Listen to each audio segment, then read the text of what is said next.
Let's go ahead now and create, so I'll make sure this is published. Let's create another page and then we'll add that page to our menu. So let's get out.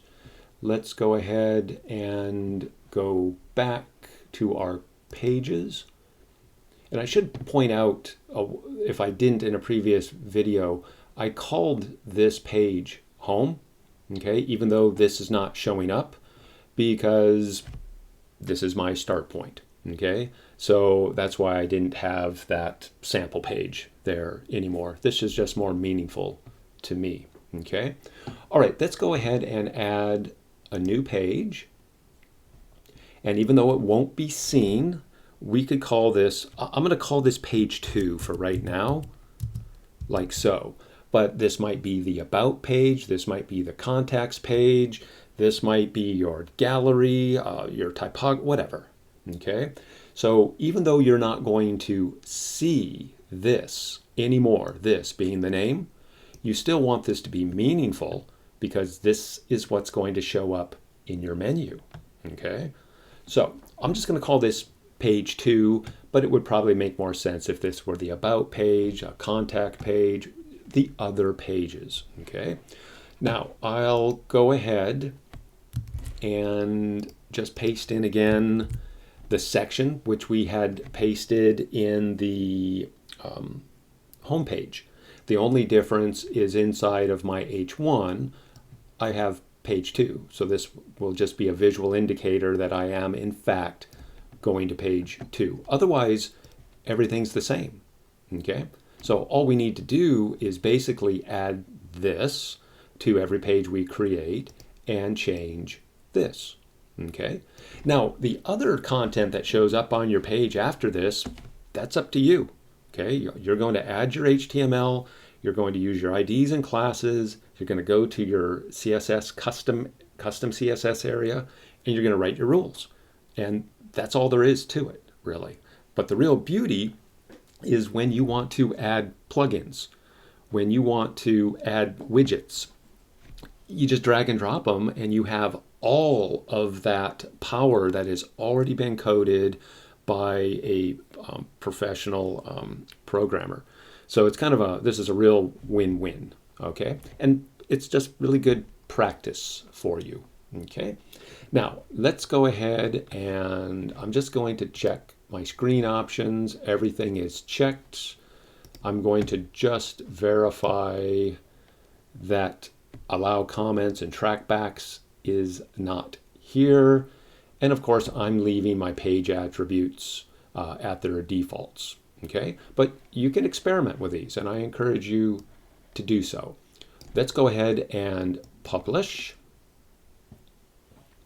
And we will now go to appearance and we will go specifically to menus. And you'll see that page 2 is now available. Here is our original menu. If you don't see something here, then you can create a new menu. All right, so you could create a new menu. I already had this one here. So my home is already here. You'll notice that this is a custom link. So basically the home button will reload the URL, okay? Okay, good. Let's go ahead now and I'll collapse this.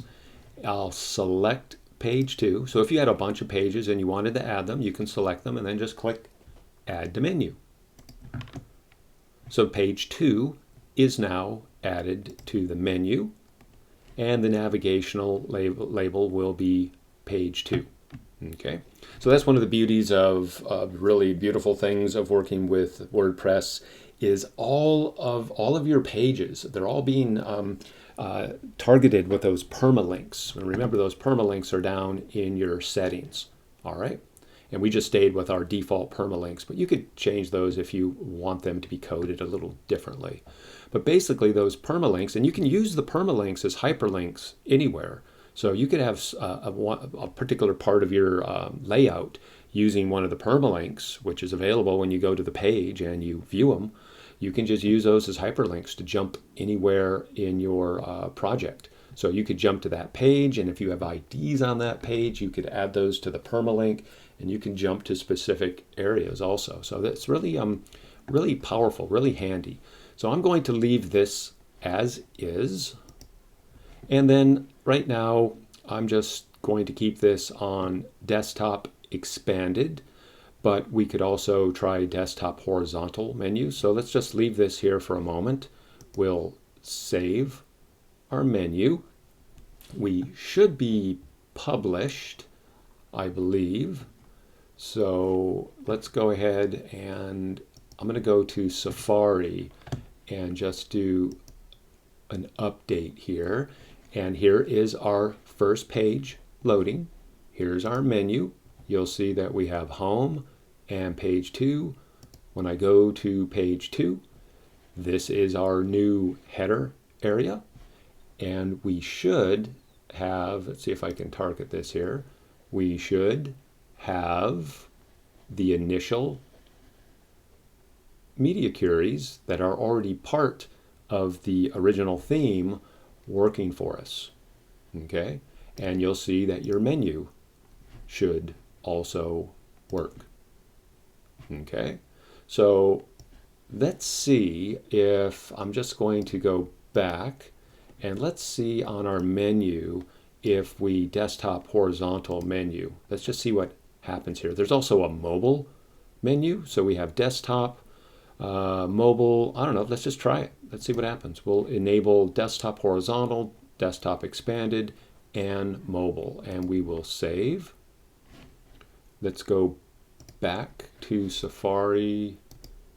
I'm just using Safari because I can. No good reason. And as I mentioned before, I'm working inside of Chrome.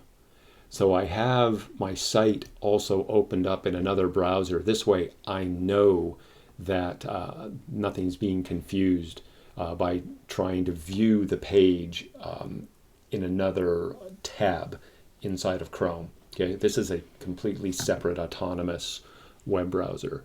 All right, so we have updated. We now notice that our menu is showing up in our desktop, and that should probably go away when we get into tablet and mobile. Okay, so page 2, we'll open these up. You'll see your menu looks a little different when you are in desktop. Okay, so everything should be working. All right, so we have cleared out the basic theme. We've targeted elements of the original theme and simply hidden them. And then we have begun